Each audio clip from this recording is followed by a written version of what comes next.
Chapter 2.5 of Exploring Public Speaking focuses on giving us the idea and on the importance of listening in public speaking.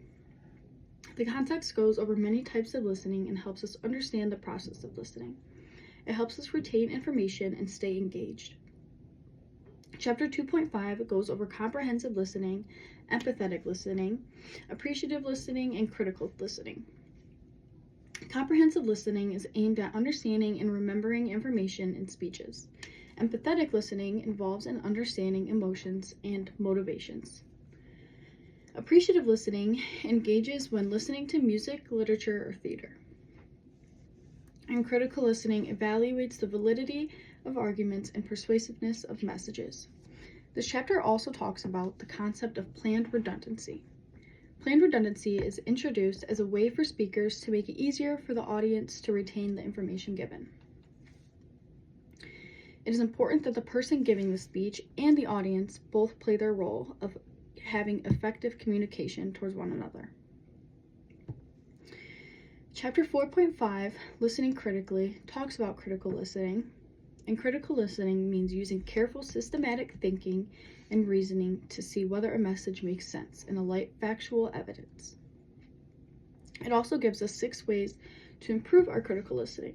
The first way is to recognize the difference between facts and opinions. The second way is to uncover assumptions. Assumptions are gaps in logical sequence that listeners passively fill with their own ideas and opinions and may or may not be accurate.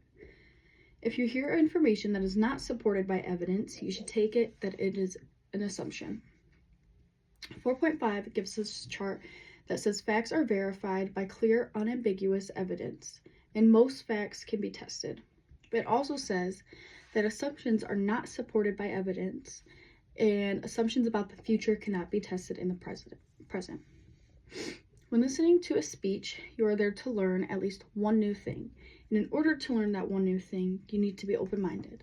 If you are closed-minded, the information given will go in one ear, out the other. The fourth way is to rely on reason and common sense. Common sense tells you that the messages are illogical. If you feel that a statement that the presenter gives is not very logical, then your common sense is probably right. The fifth way is to relate new ideas to old ones. This will help understand the message that the speaker is trying to give and will help you become a better listener. This last way is to take notes. By taking notes, you are giving yourself a way to remember the speech and remember what the speech was about and stay engaged. Lastly, chapter 4.5 talks about listening ethically. Ethical listening rests heavily on honest intentions. This coincides with treat others how you want to be treated, because if you are listening to a speech and you are actively giving them your attention, you should be able to expect the same.